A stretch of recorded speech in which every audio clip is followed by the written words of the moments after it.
امام بخاری جب رات کو آرام کرتے، رات کو تو چراغ تو ہوتے نہیں تھے، وہی تھے آگ کسی سے لی، ساری رات بخاری کے صفحے بس وہ چراغ دیکھتے، اس کو دیکھتے پھر سو جاتے۔ امام شافعی رحمۃ اللہ تعالی علیہ، آپ امام حنبل کے پاس ایک بار تشریف لے گئے۔ آپ کی ایک بیٹی تھی امام حنبل رحمۃ اللہ تعالی علیہ، تو پانی اس نے گرم کر کے دیا، کھانا دیا،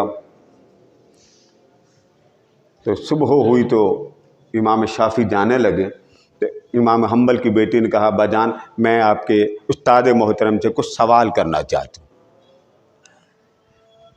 امام حنبل فرمانے کہ بیٹا میری تو ہمت نہیں پڑتی، آپ کو میں ان کے پاس لے جاتا ہوں، آپ ان سے جا کے سوال کرنا۔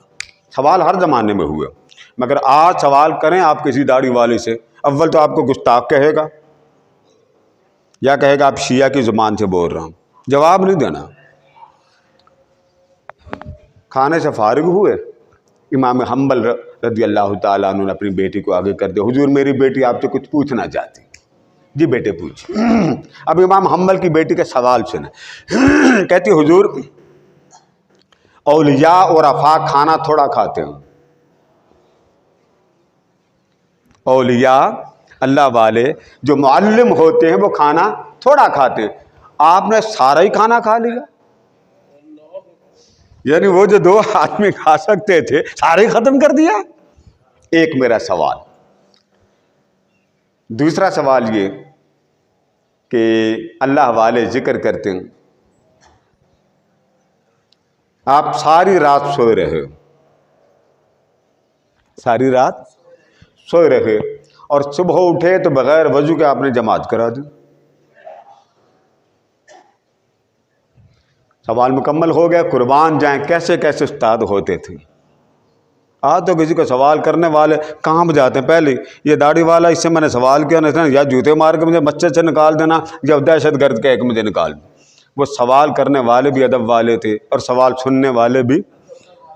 فرمایا بیٹے پہلا سوال یہ ہے کہ میں جب گھر سے نکلا تھا نا، مجھے پتا تھا کہ کھانا حلال کا صرف حنبل کے گھر سے ملے گا، راستے میں کسی کے گھر سے حرام حلال کا کھانا نہیں ملے گا، تو میں نے اتنا کھا لیا ہے اب گھر تک جاؤں گا مجھے کسی اور کے کھانے کی کوئی طلب نہیں رہے گی۔ اس لیے بیٹے میں نے سارا کھانا امام حنبل کا کھایا اور پتا تھا یہ حلال کا۔ بیٹے دوسرا سوال یہ آپ نے پوچھا کہ میں ساری رات سویا رہا، میں نے ساری رات حضور علیہ السلام کی ایک حدیث کے اتنے مسائل نکال لیے ہیں، تو میں رات سویا ہی کوئی نہیں، تو نیند آئے تو پھر وضو ٹوٹتا، جب میں سویا ہی کوئی نہیں تو وضو کیا کروں؟ میں ساری رات آپ کے گھر میں بیٹھ کے حضور اکرم صلی اللہ تعالیٰ علیہ وسلم کے فرمان سے حکم نکالتا رہا، اور آج حنبل کے گھر سے اتنے مسئلے ایک حدیث سے نکال کے جا رہا ہوں۔